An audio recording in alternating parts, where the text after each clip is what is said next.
Vejamos agora um pouco mais do processo de validações, né? Vimos aqui no vídeo anterior que o servidor recebe a requisição, né? Se ela for uma primeira requisição lá para o servidor, ele vai criar o if root, né? E vai direcionar para a direção de resposta, uma vez que esses componentes aí não tem vínculos aí, né?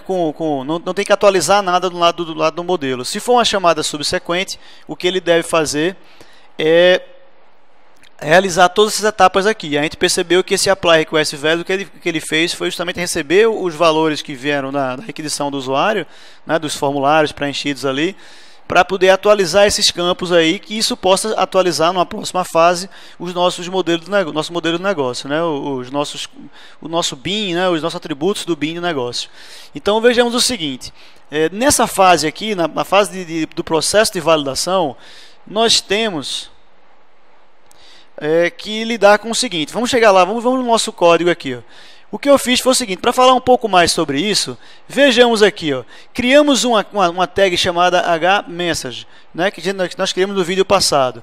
Mas note que quando ele não deu a mensagem válida, ele deu aquela mensagenzinha lá de pattern not matched, né, para dizer que o padrão não bate com o valor que tinha lá. O que nós criamos agora dentro do nosso campo de e-mail foi um atributo chamado validator message para personalizar essa mensagem. A gente vai ver em aulas posteriores, para internacionalizar a questão, que a gente poderia estar carregando esses valores de algum outro local e não escrito aqui direto, para a gente não dar mensagem direto aqui. Mas uma vez que esse campo aqui não esteja válido, esse validator message aqui é interessante para que a mensagem não seja como a gente tinha antes. Então eu vou dar um exemplo lá, vamos rodar como estava lá antes. Vejamos aqui a nossa tela, né? Aqui ele só foi reiniciado aqui no ponto original em que ele tem o cadastro aqui feito. Uma vez que a gente atualiza aqui, a tela tudo está ok. Vamos tentar salvar uma nova pessoa aqui. Na hora que a gente salvar, ó, em vez de ter aquela mensagem lá, e-mail, pattern not matched, vai ter agora e-mail inválido. E perceba que apareceu agora aqui um e-mail inválido ao lado do campo. O que é isso? Vejamos aqui, ó, temos mais uma tag aqui. Uma tag de novidade aqui para a gente. Que o que essa tag vai fazer é trazer aqui, ó, ao lado dele aqui, nós criamos o hMessage for e-mail. E-mail é o ID do nosso campo aqui. Ao lado dele colocamos isso. Deve ser feito ao lado, é só uma questão de usabilidade, né? Se o erro ocorreu naquele campo ali, logo perto daquele campo você dá uma mensagem sobre ele, o usuário vai associar que é nele. Então note que aqui não foi um message no plural, como foi aqui em cima, ó.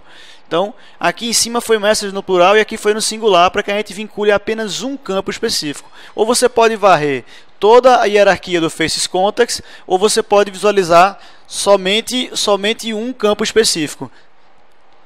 Aí, então, se o problema aqui for com esse campo de e-mail, vejamos que vai dar mensagem aqui. Vamos criar mais um campo aqui, só para que a gente visualize que pode ser feito com o e-mail ou com alguma outra informação. O CPF aqui vai ser criado agora, né? E vamos vincular o CPF ao atributo CPF aqui lá do nosso objeto de negócio. Um detalhe interessante sobre esse atributo CPF é que o pessoa selecionada é do tipo pessoa, que não declara esse CPF lá em cima. O que ocorre aqui é que mesmo assim você não é obrigado a colocar o tão necessário cast aí, né? Você não precisa chegar assim e dizer, a pessoa selecionada deu um cast para pessoa física para entender que tem CPF. Como o objeto que está vindo é uma pessoa física, sabemos que ele vai ter um CPF naquele momento e isso não vai dar nenhum problema na hora que a gente for trabalhar com o nosso cadastro. Tá? Por enquanto não é essa a questão. Vamos colocar mais uma máscara aqui, vamos definir mais uma máscara para o nosso CPF. E vamos refazer aquela tagzinha lá do message. Então vamos chegar aqui, só para organizar, vejamos isso aqui, colocando esse campo aqui do texto,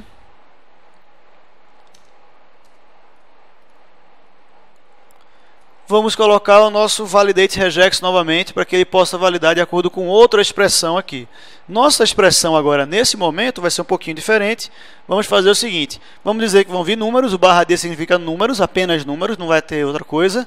Vamos colocar dígitos aqui. Vejamos que depois disso aqui, ele vai se repetir esse dígito 3 vezes. Então, vou colocar 3 números, né? O CPF é 3 números, ponto, 3 números, ponto, 3 números, traço, 2 números. Então, vamos colocar esses 3 números aqui. E para que a gente não repita, tanto como a gente permitir agora na hora de falar, vou colocar aqui um barra ponto. Se a gente colocasse apenas o ponto, ia significar qualquer caractere, como foi o caso aqui em cima. Então o barra ponto é apenas para dizer eu quero o ponto especificamente. E eu quero mais 3 números. Essa sequência aqui eu quero 2 vezes, porque vai ser a primeira sequência de números, né, dos 3 números, mais 2 sequências de ponto 3 números. Então, depois disso aqui, vamos colocar um traço e vamos colocar mais 2 números no final. Então, vejamos aqui a nossa validação. Então, vamos ver o que ocorre agora aqui. Apenas atualizamos o CPF. Vamos publicar aqui. Apenas com a atualização do CPF, criamos esse campo aqui. Né? Então, temos agora nome, e-mail, telefone e CPF. Nenhum erro foi dado, mas na hora de salvar, e-mail inválido e regex pattern not matched. Então, vejamos aqui que tanto ele disse que o e-mail estava inválido, quanto ele disse que a expressão regular usada em algum campo, que nós não sabemos qual, aqui nesse momento, não bate. Então, o que a gente poderia fazer? As 2 etapas que fizemos aqui, ó, personalizar a mensagem do CPF e também colocar um campozinho específico para o CPF aqui, para que ele possa colocar exatamente aqui ao lado. Vejamos aqui, ó. Então, vamos repetir os passos que já estava pronto no início do vídeo. Vamos repetir os passos aqui com o CPF. Vamos colocar aqui um validator message aqui no CPF, vamos dizer, ó, CPF inválido. Então, com isso, já colocamos a mensagem aqui. E ao lado dele, vamos colocar um H message e vamos dizer, o H message requer um for para que nós possamos dizer aqui qual é o campo. Vamos botar CPF, que é o ID desse campo aqui em cima. Então, uma vez que a gente salve isso aqui, na hora de publicar e rodar lá na tela, na hora que a gente for rodar isso aqui, temos agora o nome, e-mail, telefone, CPF, e nesse momento, na hora de salvar, e-mail inválido, CPF inválido. Aqui foi a lista das mensagens que estão dentro do Faces Context, que é colocado lá, e aqui há apenas as mensagens específicas para cada campo que foi dado, que foi inválido nesse momento. Uma vez que a gente preenche aqui o usuário com o telefone, com o CPF, o e-mail, o CPF válido, né, colocamos aqui na hora de salvar, tudo ok. Passou aqui, não estamos exibindo CPF aqui nessa lista, criamos apenas agora aqui, mas vejamos que nós temos agora, esses que não tinham sido cadastrados com CPF estão vazios e esse cara daqui agora tem um CPF definido. Então, vejamos que enquanto tiver o CPF ok, ele vai deixar passar. Né? Enquanto não tiver, o CPF está inválido, mandar salvar, ele vai dizer CPF inválido aqui na lista e colocar o CPF inválido aqui. O que poderíamos fazer para finalizar essa questão é vir aqui no nosso... criar um estilozinho aqui. Vamos criar uma classe chamada erro e vamos dizer que a cor, somente para colocar uma cor diferente, vamos colocar uma cor vermelha para quem for dessa classe aqui. Opa, larguei uma letrinha aqui. Vamos fechar. Vamos dizer que erro, a cor do erro vai ser vermelha aqui, né? E nesse momento o que é que vamos fazer? Vamos colocar lá o nosso message aqui e vamos definir um atributo chamado StyleClass, que vai seguir para carregar a classe nessa tag ali, né? Então, o que nós vamos fazer aqui é dizer que a classe é erro, tá? Então, no nosso estilo, dissemos que todo... Opa, não coloquei o pontinho na classe. Nosso erro aqui, colocamos que todo componente da classe erro vai ter a cor vermelha. No lado de cá, estamos dizendo que esse message aqui vai estar no estilo erro. E vamos colocar também aqui no nosso message de cada um aqui, ó. Então, vamos dizer que o StyleClass também é erro, e aqui também StyleClass erro. Então, dessa maneira apenas personalizamos aqui para que o erro apareça com a cor, uma cor mais que tem a ver com mensagens de erro. Uma vez que a gente atualizar aqui, tentar salvar aqui, ó, CPF inválido nessa corzinha aqui. Se a gente também fosse deixar de fornecer o e-mail fosse fora daquela nossa máscara, estamos agora com o e-mail e com o CPF inválido com a cor em destaque. Então, apenas aqui nesse momento falamos de validações, né? Vejamos aqui que se validar, ele passa para a fase adiante. Qual seria então a fase adiante? Então, só para finalizar essa fase aqui, em caso de falha, as validações são a mensagem da validação né, vai ser enviada para um objeto do tipo FacesContext, que ele vai ter a lista das validações, das falhas. Uma vez que exista algum elemento nessa lista, aquele campo message no plural, ele vai carregar todas as mensagens das falhas que a gente possa definido.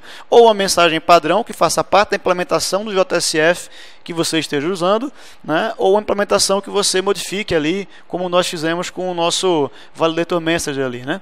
Então, uma vez que ele processa aqui o evento da validação, ocorrendo o erro, ele é movido para a rendição da resposta. Vejamos que ele não segue adiante para atualizar o modelo.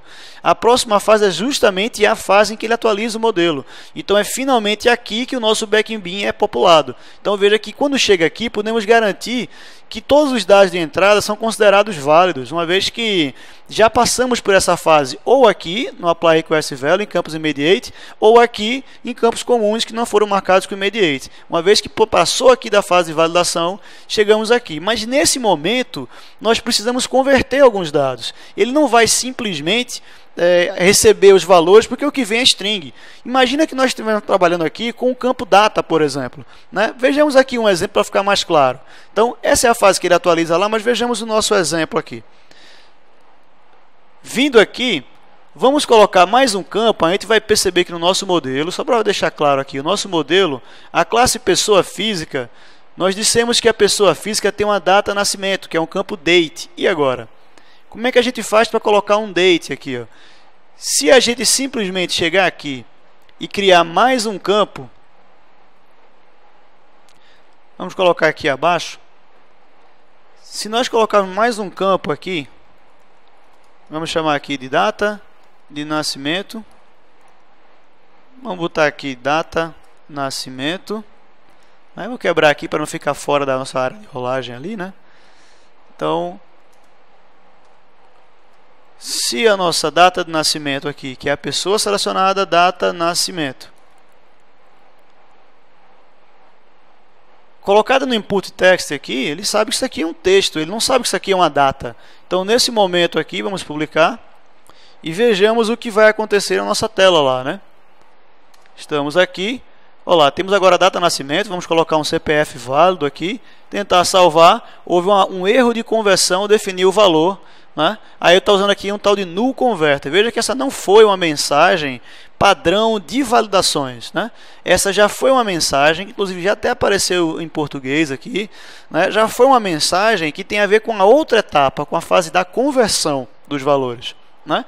Algumas conversões são feitas na fase de validação se você precisar validar aquele componente também, tá? Mas nesse momento aqui nós não estamos validando a data, mas precisamos que seja uma data. Como é que ele vai validar se ele não sabe como converter? Ele não vai saber que máscara colocar aqui. Digamos que a pessoa nasceu aqui no nosso Unix Epoch, né, 1/1/70. O nosso amigo fulano 7 nasceu nessa data aqui.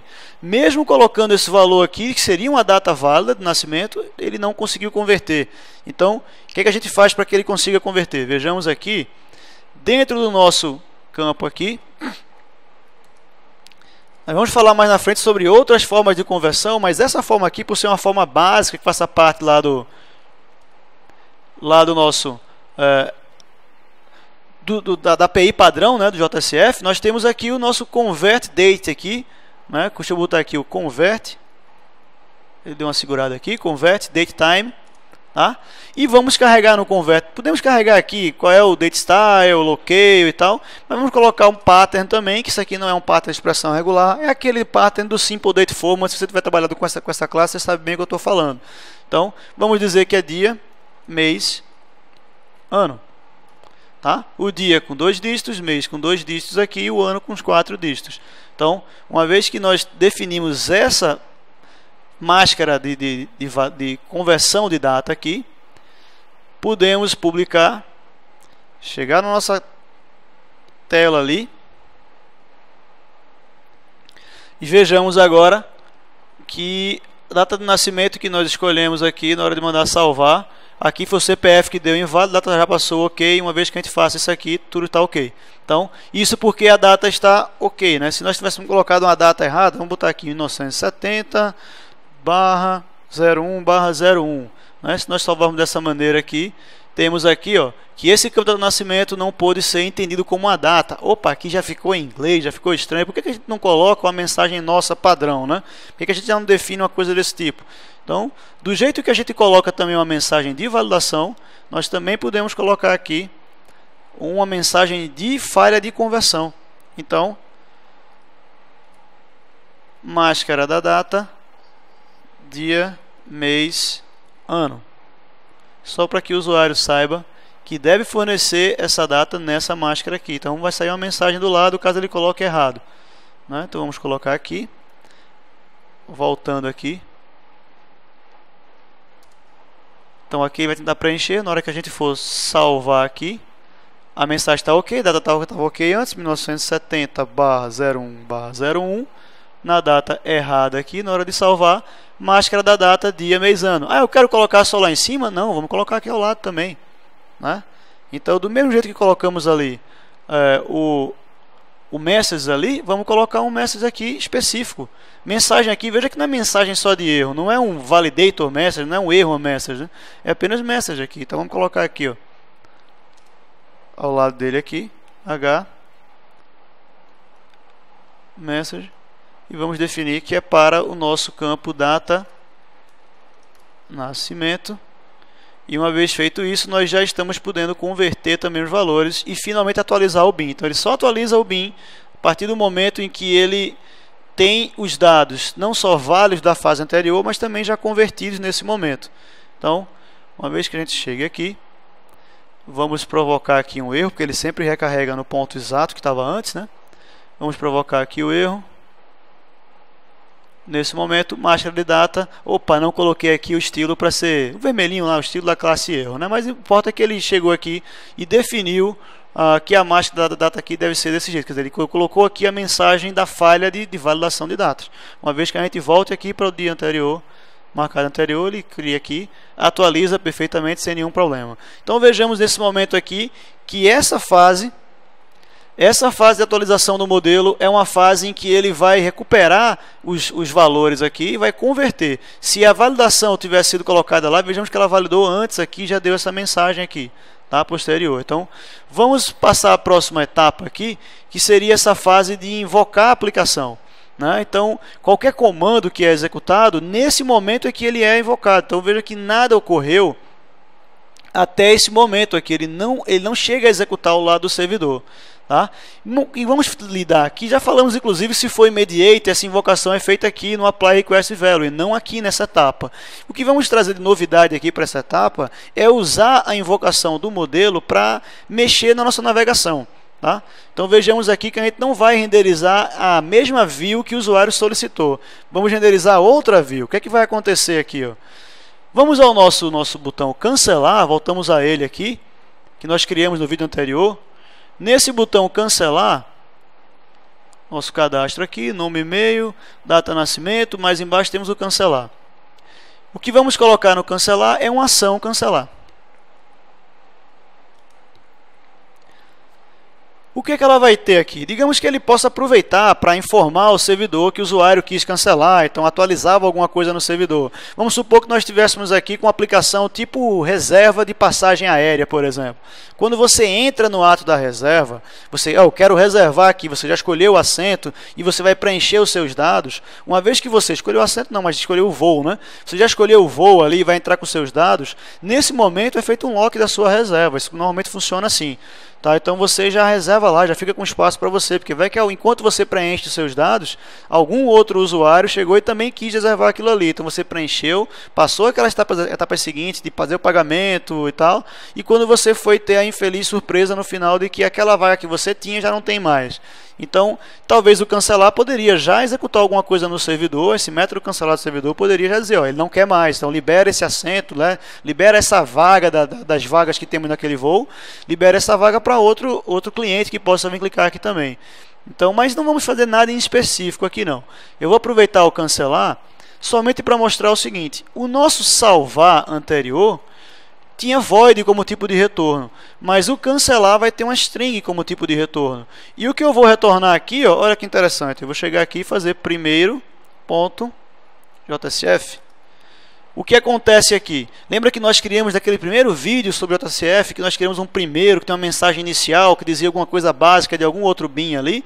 Quando for clicado em cancelar, eu vou retornar a URL do primeiro. Então, na hora que eu salvar aqui, que eu atualizar o nosso servidor aqui, clicando no cancelar, ele vai ser movido para aquela parte primeiro ali. Então, deixa eu chegar aqui no... dar um publish novamente. Nesse momento, como eu alterei o bin, vai ser limpa toda a seção. Ó, vamos chegar aqui, vejamos que eu atualizar aqui, a seção foi limpa. Clicando no cancelar, olha lá, voltamos para o meu primeiro exemplo do JCF. Ok? Então, nessa fase aqui, ele chegou até lá, naquele momento ali, e redirecionou. Ah, mas veja só, por que ele redirecionou?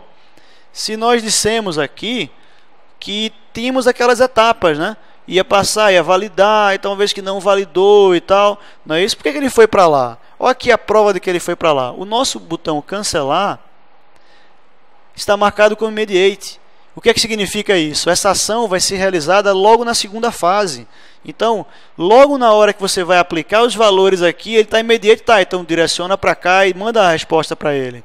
Então, ele não faz nada disso aqui, não faz nenhuma validação. Se a gente tirasse esse botão do immediate, vamos retirar aqui o immediate.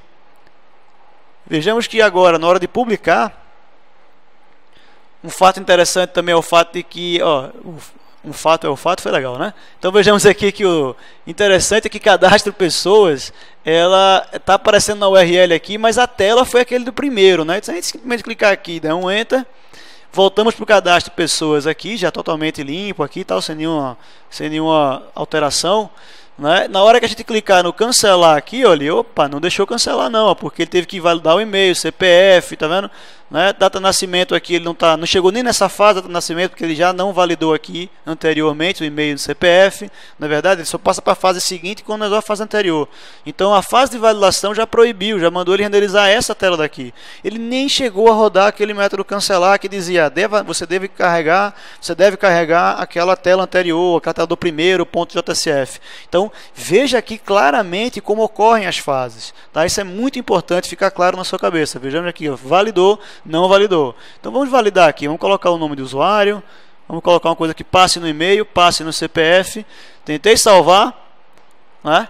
Ele não passou aqui a data do nascimento, nós não colocamos aqui aquela mensagem, porque aqui está valendo você valor nulo. Se eu botar aqui um valor errado, como nós colocamos aqui anteriormente, para que ele exiba a nossa mensagem aqui. Isso aqui poderíamos ter outra mensagem no caso de validar o fato dele não ser nulo, né? Porque isso aqui já é a entrada da máscara dele. Ele não deixou passar, mas não deu mensagem alguma. Né? Então, nesse momento aqui, ele está colocado aqui a nossa mensagem, né? Ele não deixou passar. Uma vez que a gente coloque uma data válida também, vamos colocar até um telefone também, só para preencher o formulário, clicando em salvar. Ele salvou aqui, perdão, vamos para o nosso cancelar aqui, ele foi o nosso primeiro exemplo do JCF. Então, deixa eu só voltar aqui para que a gente não clique no salvar, né? Minha falha foi ter clicado no salvar naquele momento. Então, uma vez que nós chegamos aqui, clicando no cancelar, né, ele foi para lá. Não houve nenhuma crítica, na verdade, com relação ao fato de não estar preenchido, né? Uma vez que nós não colocamos nenhuma validação com relação a data não ser preenchida. Nós validamos apenas o formato de uma data uma vez que ela venha sido preenchida. Aquele erro que ocorreu no início, né, que ele deu aquela mensagem anterior, porque o conversor não existia. Então ele deu null converter, então preenchido ou não, ele não tinha conversor para lidar. Ok? Então, finalmente, para a gente fechar aqui o assunto, nessa fase aqui de invocação da aplicação, é a fase que, se retornar void, ele retorna a mesma view. Né? Se não retornar void, se for uma string, ele vai retornar a view colocada na string, como se você tivesse chamado a outra view. E, finalmente, a fase final aqui, de renderização da resposta, ele vai pegar o estado aqui, né, ele vai renderizar de acordo com o que veio. Então, isso daqui é sempre realizado, nunca se vai para uma fase posterior. Então, mesmo que falhe aqui, mesmo que haja falha de de campus immediate no apply request value, mesmo que haja falha no processo de validação, mesmo que haja falha de conversão, atualização do modelo aqui, né, de qualquer forma, mesmo que haja uma invocação também para uma outra view, o fato é que ao final ele sempre vai renderizar a resposta, ele vai sempre perder um tempo aqui, vai sempre parar para se preocupar em quais são as informações que eu devo colocar. Ou seja, vai pegar a view, vai extrair os valores e vai recuperar os valores de lá. Se eles vão estar vindo, se estiver vinculados ao bin, ele vai buscar do bin o que tenha lá. Então, vai pegar o valor do bin aqui e vai entregar para você na resposta. Então, o que aconteceu aqui foi que nós vimos todas as fases, finalmente terminamos aí a parte do ciclo de vida, vamos tratar agora de novos assuntos, vamos lidar no próximo vídeo agora com mais tags de JSF, mais alguns detalhes interessantes. Então, essa aula é extremamente importante, espero que se você não tenha entendido aqui, que você reveja esse vídeo, para que você tenha isso bem fixo na cabeça, porque às vezes muita gente se confunde com o que acontece com a tela JSF, né, um programa JSF, justamente por não entender esse ciclo de vida. Ele é fundamental para o seu bom entendimento. Tá ok? Então, até o próximo vídeo.